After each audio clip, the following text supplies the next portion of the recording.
Good morning friends, PSC പഠിക്കാമെന്നതിൻ്റെ ചാനലിലേക്ക് സ്വാഗതം. അപ്പോൾ ഇന്ന് നമ്മൾ ഡിസ്കസ് ചെയ്യാൻ പോകുന്നത് 7ാം ക്ലാസ്സിലെ SCRTയുടെ ഒരു പോർഷനാണ്. അതായത് സോഷ്യൽ സയൻസിലെ സാമൂഹ്യശാസ്ത്രം എന്ന സബ്ജക്റ്റിൻ്റെ ഇന്ത്യ പുരോഗതിയിലേക്കെന്ന് പറയുന്ന 4th ചാപ്റ്ററാണ് നമ്മൾ ഇന്ന് ഡിസ്കസ് ചെയ്യാൻ പോകുന്നത്. ഓക്കെ, ഇതിൽ കൂടുതൽ ഇൻട്രൊഡക്ഷനിലേക്കൊന്നും ഞാൻ പോകുന്നില്ല, ഡയറക്റ്റ് ക്ലാസ്സിലേക്ക് തന്നെ കിടക്കുവാണ്. ഇതിൽ ഒരു ഫസ്റ്റ് പാരഗ്രാഫ് കൊടുത്തിട്ടുണ്ട്. ഫസ്റ്റ് ചാപ്റ്റർ തുടങ്ങുമ്പോൾ തന്നെ ഇത് നമ്മുടെ സതി സിസ്റ്റത്തെ പറ്റിയാണ് പറയുന്നത്. ഓക്കെ, ഇതിൽ ഒരു ഹസ്ബൻഡ്, സൂറത്തിലെ ഒരു ഗ്രാമത്തിൽ നടന്ന ഒരു ഇൻസിഡൻ്റ് ആണ്. ഒരു ഹസ്ബൻഡ് മരിക്കുന്നു. അപ്പോൾ വൈഫ് എന്ന് പറയുന്ന ഭാര്യയ്ക്ക് 10 വയസ്സ് പോലും പ്രായമില്ല. അപ്പോൾ ഹസ്ബൻഡ് മരിക്കുന്നു. ഭാര്യയെ അതായത് കല്യാണത്തിന് നമ്മൾ ഒരുങ്ങുന്ന പോലെ തന്നെ ഒരുക്കി ഭർത്താവിൻ്റെ ചിതയിലേക്ക് വെച്ചിട്ട് രണ്ടുപേരെയും ഒരുമിച്ച് ചിത കൊളുത്തുകയാണ് ചെയ്യുന്നത്. അപ്പോൾ ഇത് വില്യം ഹോസ്റ്റർ എഴുതിയൊരു ആർട്ടിക്കിളാണ്, ഏർലി ട്രാവൽസ് ഇൻ ഇന്ത്യയിലെ. സോ നമ്മുടെ സതി സിസ്റ്റത്തെ പറ്റിയാണ് പറയുന്നത്.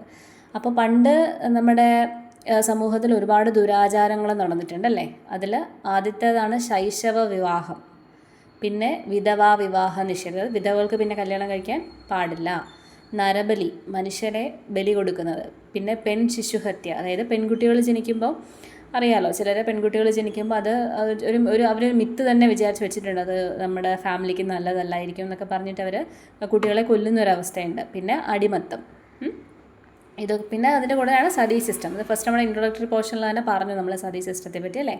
കൂടാണ്ടാണ് ഇത്രയും അനാചാരങ്ങൾ നമ്മുടെ പണ്ട് സമൂഹത്തിൽ നടന്നു വന്നുകൊണ്ടിരുന്നതാണ്. ഇതിൽ ഈ ഒരു അനാചാരങ്ങൾക്കെതിരെ പ്രവർത്തിച്ച ഒരുപാട് ആളുകളുണ്ട് അല്ലേ, സാമൂഹിക പ്രവർത്തകരുണ്ട് അല്ലേ, നായകന്മാരുണ്ട്. അവരെ പറ്റിയാണ് ഈ ഒരു പോർഷനിൽ നമ്മൾ ഡിസ്കസ് ചെയ്യാൻ പോകുന്നത്. ഫസ്റ്റ് ഇതിൽ രാജാറാം മോഹൻ റോയ് എന്ന് പറയുന്നൊരു വ്യക്തിയെ പറ്റി പറയുന്നുണ്ട്. രാജാറാം മോഹൻ റോയ് എന്ന പേര് നമുക്ക് എല്ലാവർക്കും സുപരിചിതമാണല്ലേ. അദ്ദേഹം പാശ്ചാത്യ വിദ്യാഭ്യാസം നേടിയ ആളാണ്. ഇദ്ദേഹമാണ് പണ്ട് നടന്നു വന്നിരുന്ന സാമൂഹിക അനാചാരങ്ങൾക്കെതിരെ പ്രവർത്തിച്ചു പോകുന്നൊരു വ്യക്തിയാണ്. ഇദ്ദേഹം സതി, അതുപോലെ തന്നെ ശൈശവ വിവാഹം, ഇതിനെതിരെയൊക്കെ ആയിട്ട് ശബ്ദമുയർത്തിയിരുന്ന വ്യക്തിയാണ്. അപ്പോൾ അദ്ദേഹം ഈ പ്രവർത്തനങ്ങൾ നടത്തിക്കൊണ്ടിരുന്ന സമയത്ത് അവിടുത്തെ ബ്രിട്ടീഷ് ഗവർണർ ജനറൽ ആയിരുന്നു വില്യം ബെൻറ്റിക് പ്രഭു. അപ്പോൾ ഇദ്ദേഹമാണ് സതി നിരോധിച്ചത് അല്ലേ. രാജാറാം മോഹൻ റോയിയുടെ പ്രവർത്തനങ്ങളുടെ ഫലമായിട്ടാണ് വില്യം ബെൻറ്റിക് പ്രഭു എന്ന ബ്രിട്ടീഷ് ഗവർണർ ജനറൽ എന്ത് ചെയ്തത്, സതി നിരോധിച്ചത്. അപ്പോൾ ഇദ്ദേഹം എന്താണ് പറഞ്ഞത്, എല്ലാ മതങ്ങളും ഒന്നാണെന്നാണ് രാജാറാം മോഹൻ റോയ് പറഞ്ഞത് അല്ലേ. അദ്ദേഹം അതിൻ്റെ ഫലമായിട്ട് ആ ഒരു ആശയം സ്പ്രെഡ് ചെയ്യാൻ വേണ്ടിയിട്ട് അദ്ദേഹം കൊണ്ടുവന്നാണ് ബ്രഹ്മസമാജം എന്നൊരു സംഘടന കൊണ്ടുവന്നത്. അപ്പം ആരാണ് ബ്രഹ്മസമാജം കൊണ്ടുവന്നത്? രാജാറാം മോഹൻ റോയ് ആണ് ബ്രഹ്മസമാജം കൊണ്ടുവന്നത്. അദ്ദേഹം പ്രവർത്തിച്ചിരുന്ന സമയത്തുണ്ടായിരുന്ന ബ്രിട്ടീഷ് ഗവർണർ ജനറലായിട്ടുള്ള വില്യം ബെൻറ്റിക് പ്രഭുവാണ് സതി നിരോധിച്ചത്. ഓക്കെ, ജാതി സമ്പ്രദായമാണ് ഇന്ത്യക്കാർക്കിടയിലെ അനൈക്യത്തിൻ്റെ ഉറവിടം എന്ന് അദ്ദേഹം വിശ്വസിച്ചു. ജാതിയാണ് എല്ലാത്തിനും ഒരു പ്രശ്നം എന്നാണ് അദ്ദേഹം വിശ്വസിച്ചത് അല്ലേ. ഇദ്ദേഹത്തെ നമ്മൾ എന്തായി വിശേഷിപ്പിക്കുന്നു? ഇന്ത്യൻ നവോത്ഥാനത്തിൻ്റെ പിതാവെന്നാണ് രാജാറാം മോഹൻ റോയിയെ നമ്മൾ വിശേഷിപ്പിക്കുന്നത്. ഓക്കെ, അടുത്ത് പിന്നെ നമ്മൾ സ്വാമി ദയാനന്ദ സരസ്വതിയെ പറ്റി പഠിക്കുന്നു. ജാതി വ്യവസ്ഥയും വിഗ്രഹാരാധനയും എതിർത്ത നവോത്ഥാന നായകനാണ് സ്വാമി ദയാനന്ദ സരസ്വതി. അദ്ദേഹം എന്താണ് എതിർത്തത്? ജാതി വ്യവസ്ഥയും എതിർത്തു, അതുപോലെ തന്നെ വിഗ്രഹാരാധനയും എതിർത്തു. ഈ ലക്ഷ്യത്തിന് വേണ്ടി അദ്ദേഹം ആര്യ സമാജം എന്ന സംഘടന രൂപീകരിച്ചു. വേദങ്ങളിലേക്ക് മടങ്ങുക എന്ന അദ്ദേഹമാണ് ആഹ്വാനം ചെയ്തത്. സോ സ്വാമി ദയാനന്ദ സരസ്വതി കൊണ്ടുവന്ന സംഘടനയാണ് ആര്യ സമാജം. രാജാറാം മോഹൻ റോയ് കൊണ്ടുവന്ന സംഘടനയാണ് ബ്രഹ്മസമാജം. രാജാറാം മോഹൻ റോയ് പറഞ്ഞത് എന്താണ്? എല്ലാ മതങ്ങളും ഒന്നാണെന്ന് പറഞ്ഞു. ദയാനന്ദ സരസ്വതി പറഞ്ഞത് എന്താണ്? വേദങ്ങളിലേക്ക് മടങ്ങുക എന്നാണ് ദയാനന്ദ സരസ്വതി പറഞ്ഞത്. ഓക്കെ, വേദങ്ങളിലേക്ക് മടങ്ങുക. അപ്പോൾ ഇതിനകത്തുനിന്ന് വരുന്ന ക്വസ്റ്റ്യൻസ് ഇത്രയൊക്കെയാണ് അല്ലേ. ഇതാണ് സതി സിസ്റ്റം. പണ്ട് നടന്നിരുന്ന അനാചാരങ്ങൾ എന്തൊക്കെയാണെന്ന് നമുക്കറിയാം. അതുപോലെ അതിനുവേണ്ടി പ്രവർത്തിച്ച നായകന്മാരാണ്. അതിൽ ഒരാൾ രാജാറാം മോഹൻ റോയ് ആണ്. അദ്ദേഹമാണ് ബ്രഹ്മസമാജം കൊണ്ടുവന്നത്. എല്ലാ മതങ്ങളും ഒന്നാണെന്ന് പറഞ്ഞു. അതുപോലെ ഇന്ത്യൻ നവോത്ഥാനത്തിൻ്റെ പിതാവെന്ന് പറയുന്നത് രാജാറാം മോഹൻ റോയ് ആണ്. പിന്നെ അടുത്തത് സ്വാമി ദയാനന്ദ സരസ്വതിയാണ്. അതായത് ജാതി വ്യവസ്ഥയും വിഗ്രഹാരാധനയും എതിർത്ത വ്യക്തിയാണ് സ്വാമി ദയാനന്ദ സരസ്വതി. ഇദ്ദേഹം ആര്യ സമാജം എന്ന സംഘടന കൊണ്ടുവന്നു. വേദങ്ങളിലേക്ക് മടങ്ങുക എന്ന് അദ്ദേഹം ആഹ്വാനം ചെയ്തു. ഓക്കെ, അടുത്ത നായകന്മാരാണ് ജ്യോതിറാവു ഫുലെ, പണ്ഡിത രാമാഭായ്, സർ സയ്യിദ് അഹമ്മദ് ഖാൻ, അതുപോലെ സ്വാമി വിവേകാനന്ദൻ. അപ്പം നവോത്ഥാന നായകന്മാരെ പറ്റിയാണ് നമ്മൾ മെയിനായിട്ട് ഇതിൽ പഠിക്കുന്നത്. നമുക്കറിയാമല്ലോ പണ്ടത്തെ അനാചാരങ്ങൾ എന്തൊക്കെയാണെന്നൊക്കെ നമ്മൾ കേട്ടിട്ടുണ്ടല്ലേ, നമ്മുടെ സോഷ്യൽ സയൻസ് ചാപ്റ്ററിൽ നമ്മൾ പഠിച്ചതല്ലേ. അടുത്ത ആരാണ്? ജ്യോതിറാവു ഫുലെ. ഓക്കെ, ആരാണ്? ജ്യോതിറാവു ഫുലെ. ഇദ്ദേഹം വിധവകളുടെ വിവാഹത്തെ പ്രോത്സാഹിപ്പിച്ചു. സോ വിധവാ വിവാഹ നിഷേധം ഒരു അനാചാരമായിരുന്നു അല്ലേ. സോ അതിനെതിരായിട്ട് വിധവകൾക്ക് വിവാഹം കഴിക്കാൻ അതിനു വേണ്ടിയുള്ള പ്രോത്സാഹനം കൊടുത്തു. ജാതി വ്യവസ്ഥയെ എതിർത്തു.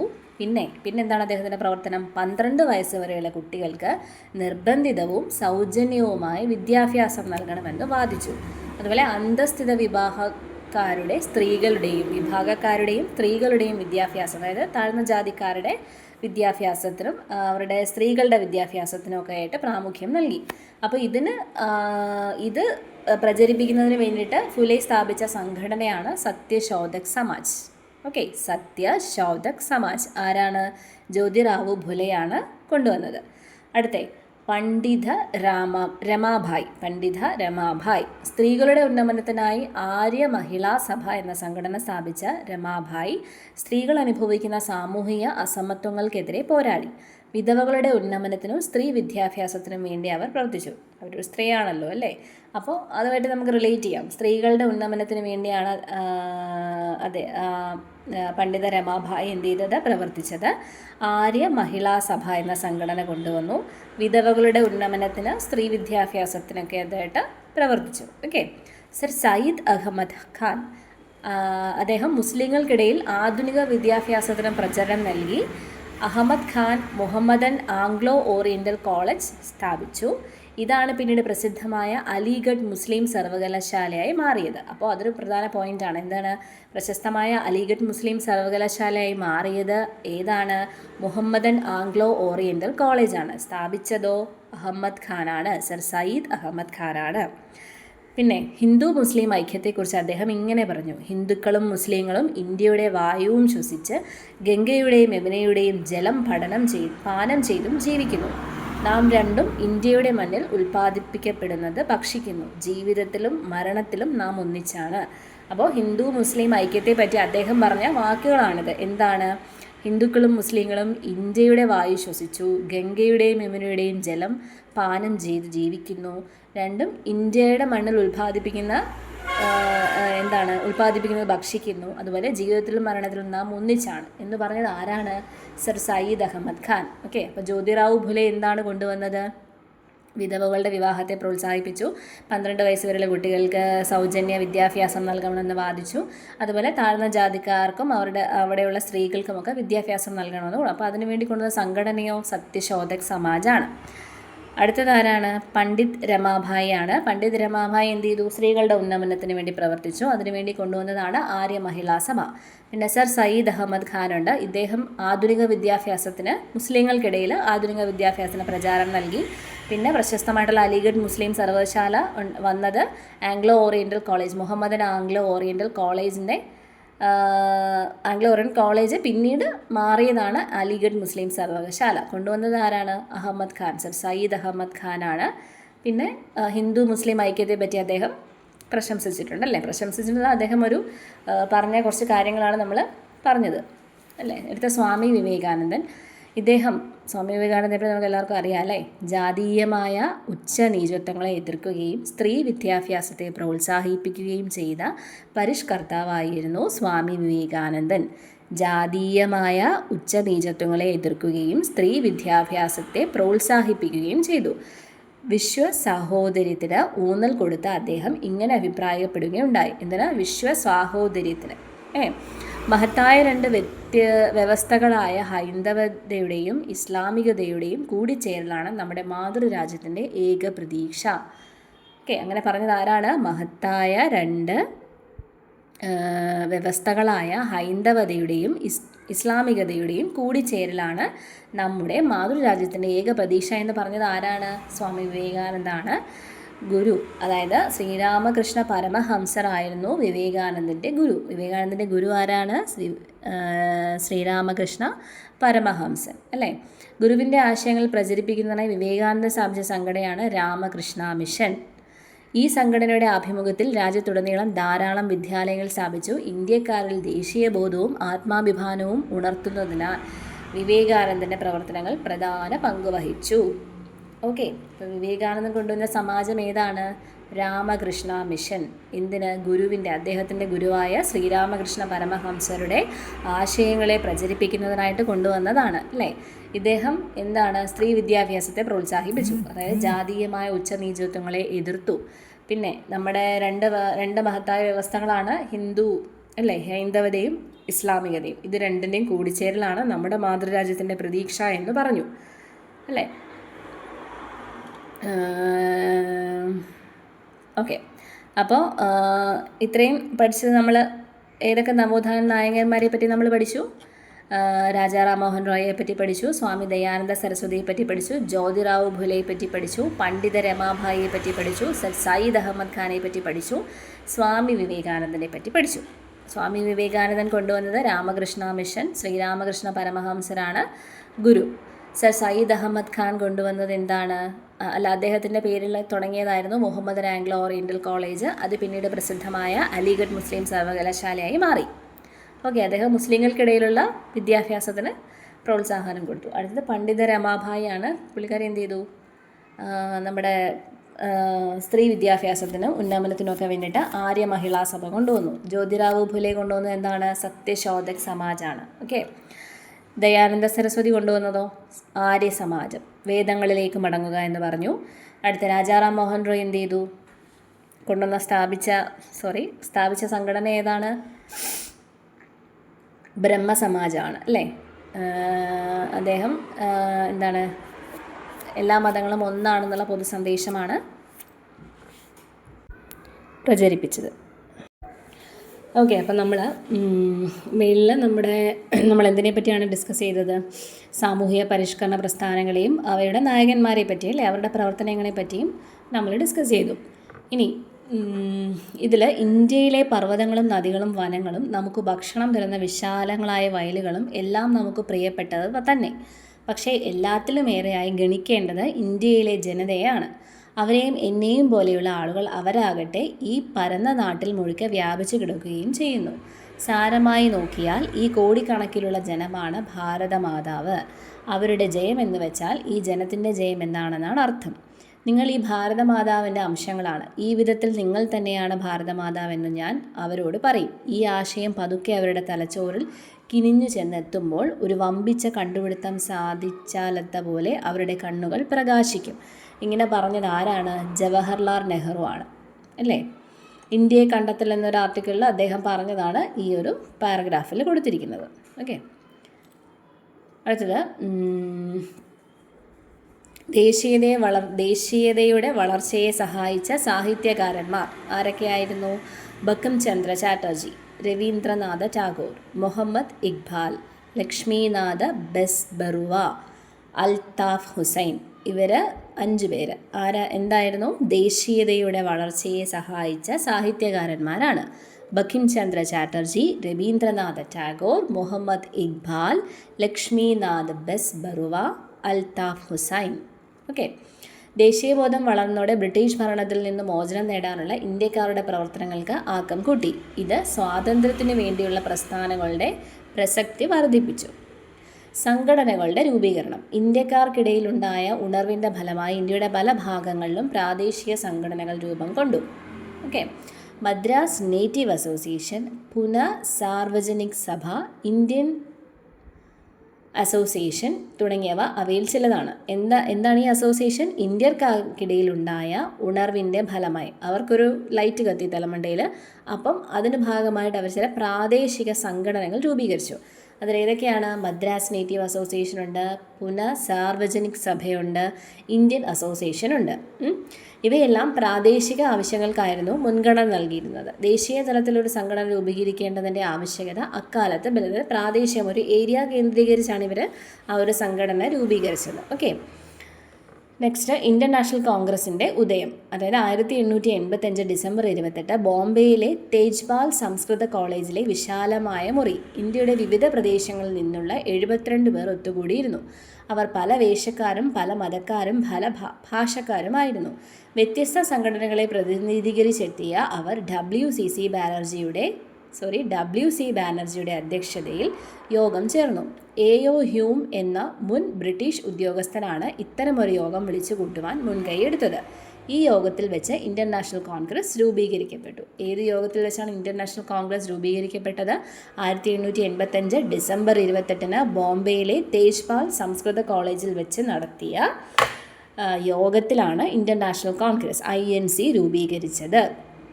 അല്ലേ? ആരുടെ അധ്യക്ഷതയിലാണ് യോഗം കൂടിയത്? WC ബാനർജിയുടെ അധ്യക്ഷതയിൽ യോഗം കൂടി. ആദ്യത്തെ ബ്രിട്ടീഷ് ഉദ്യോഗസ്ഥനായിരുന്നു A.O. ഹ്യൂം ആയിരുന്നു. ഓക്കെ, ആദ്യ യോഗത്തിലെ പ്രസംഗത്തിൽ നിന്ന് അതിൻ്റെ ഒരു ഭാഗമാണ് കൊടുത്തിരിക്കുന്നത്. ഇന്ത്യയിലെ ഭരണ സംവിധാനം കുറേ കൂടി പരിഷ്കൃതമാകണമെന്നും നമ്മെയും ഭരണത്തിൽ പങ്കാളികളാക്കണമെന്നും നാം ആഗ്രഹിക്കുന്നു. അതായത് ആ യോഗത്തിൻ്റെ പറഞ്ഞ ഒരു പോർഷനാണ് ഇവിടെ കൊടുത്തിരിക്കുന്നത്. പറഞ്ഞത് ആരാണ്? WC ബാനർജിയാണ്. എന്താണ് അദ്ദേഹം പറഞ്ഞത്? ഇന്ത്യയിലെ ഭരണ സംവിധാനം കുറേ കൂടി പരിഷ്കൃതമാകണമെന്നും നമ്മെയും ഭരണത്തിൽ പങ്കാളികളാക്കണമെന്നും നാം ആഗ്രഹിക്കുന്നു. ഇതിൻ്റെ ഈ ഒരു ഇൻ്റർനാഷണൽ കോൺഗ്രസിൻ്റെ INCയുടെ പ്രധാന ലക്ഷ്യങ്ങൾ എന്തൊക്കെയായിരുന്നു? ഇന്ത്യയുടെ വിവിധ ഭാഗങ്ങളിൽ നിന്നുള്ള രാഷ്ട്രീയ പ്രവർത്തകർക്കിടയിൽ സൗഹൃദബോധം വളർത്തുക, ജാതി മത പ്രാദേശിക ചിന്തകൾക്ക് അതീതമായ ദേശീയ ബോധം വളർത്തുക, പിന്നെ ഇന്ത്യക്കാരുടെ പ്രശ്നങ്ങൾ അധികാരികളുടെ ശ്രദ്ധയിൽ പെടുത്തുക. ഓക്കെ, ഇന്റർനാഷണൽ കോൺഗ്രസിൻ്റെ രൂപീകരണത്തോടെ ബ്രിട്ടീഷ് വിരുദ്ധ സമരത്തിന് സംഘടിത സ്വഭാവം കൈവന്നു. ബ്രിട്ടീഷ് ആധിപത്യത്തിനെതിരെ നടന്ന സംഘടിത പ്രക്ഷോഭങ്ങളെ ദേശീയ പ്രസ്ഥാനം എന്ന് വിളിക്കാം. സമരരീതിയുടെ അടിസ്ഥാനത്തിൽ ദേശീയ പ്രസ്ഥാനത്തെ 3 ഘട്ടങ്ങളായി വിഭജിക്കാം. മത തീവ്രവാദ ദേശീയതയുടെ കാലഘട്ടം, തീവ്ര ദേശീയതയുടെ കാലഘട്ടം, ഗാന്ധിയൻ കാലഘട്ടം.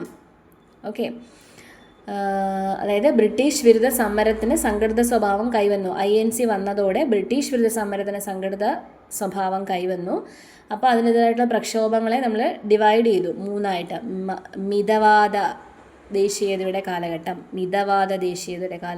തീവ്ര ദേശീയതയുടെ കാലഘട്ടം, ഗാന്ധിയൻ കാലഘട്ടം. ഓക്കെ, ഇനി 1885 മുതൽ 1905 വരെയുള്ള കാലഘട്ടം മിതവാദ ദേശീയതയുടേതായിരുന്നു. ഇംഗ്ലീഷ് വിദ്യാഭ്യാസം ലഭിച്ചവരായിരുന്നു ആദ്യകാല നേതാക്കൾ. അവരിൽ പ്രമുഖരായിരുന്നു ദാദാഭായ് നവറോജി, ഗോപാലകൃഷ്ണ ഗോഖലെ, ബദറുദ്ദീൻ ട്വയ്ബ്ജി, ഫിറോസ് ഷാ മേത്ത തുടങ്ങിയവർ. പരാതികളുടെയും പ്രമേയങ്ങളുടെയും പ്രതിഷേധങ്ങളുടെയും പൊതു ആവശ്യങ്ങൾ ബ്രിട്ടീഷ് സർക്കാരിൻ്റെ ശ്രദ്ധയിൽപ്പെടുത്തുവാൻ അവർ ശ്രമിച്ചത്. പക്ഷേ ഈ ആവശ്യങ്ങൾ ബ്രിട്ടീഷ് അധികാരികൾ വേണ്ട വിധത്തിൽ പരിഗണിച്ചില്ല. ഓക്കെ, അതായത് ഈ INC രൂപീകരിച്ച് 1885 ആ 1885 മുതൽ 1905 വരെ മിതവാദ ദേശീയതയുടെ കാലമായിരുന്നു അല്ലേ അവിടെ. അപ്പോഴുള്ള നായകന്മാർക്കൊക്കെ ഇംഗ്ലീഷ് വിദ്യാഭ്യാസം ഉണ്ടായിരുന്നു. അവരിൽ പ്രമുഖരാരൊക്കെയായിരുന്നു? ദാദാഭായ് നവറോജി നമ്മൾ കേട്ടിട്ടുണ്ട്, ഗോപാലകൃഷ്ണ ഗോഖലെ നമ്മൾ കേട്ടിട്ടുണ്ട്, ബദറുദ്ദീൻ ട്വയ്ബ്ജി, ഓക്കെ, ഫിറോസ് ഷാ മേത്ത. ഇവരെന്ത് ചെയ്തു? ഇവരുടെ പ്രവർത്തനങ്ങൾ എന്തായിരുന്നു? നമ്മുടെ ആവശ്യങ്ങൾ അല്ലേ, ബ്രിട്ടീഷ് സർക്കാരിൻ്റെ ശ്രദ്ധയിൽ നമ്മുടെ പരാതികളും പ്രമേയങ്ങളും ഒക്കെ പ്രതിഷേധങ്ങളും ഒക്കെ അവരുടെ ശ്രദ്ധയിൽപ്പെടുത്തുവാനായിരുന്നു ഇവരുടെ പ്രവർത്തനങ്ങൾ. ഓക്കെ, പക്ഷേ അത്ര കാര്യമായിട്ട് ബ്രിട്ടീഷ് സർക്കാർ അത് കൈക്കൊണ്ടില്ല. റൈറ്റ്? ഓക്കെ, അപ്പോൾ ഈ പോർഷനിൽ നമ്മൾ പറഞ്ഞത് എന്താണ്? ഈ നവോത്ഥാന നായകന്മാരുടെ പ്രവർത്തനങ്ങളൊക്കെ കാരണം ജനതയ്ക്കൊരു വെളിച്ചമൊക്കെ അവരുടെ തലമണ്ടയിൽ ബ്രെയിനിലേക്ക് ഒരു ചെറിയ വെളിച്ചമൊക്കെ വന്നു. അങ്ങനെ അവർ അവരുടെ ഇടയിലേക്ക് ഒരു ദേശീയ ബോധം വളർന്നു വന്നു അല്ലേ.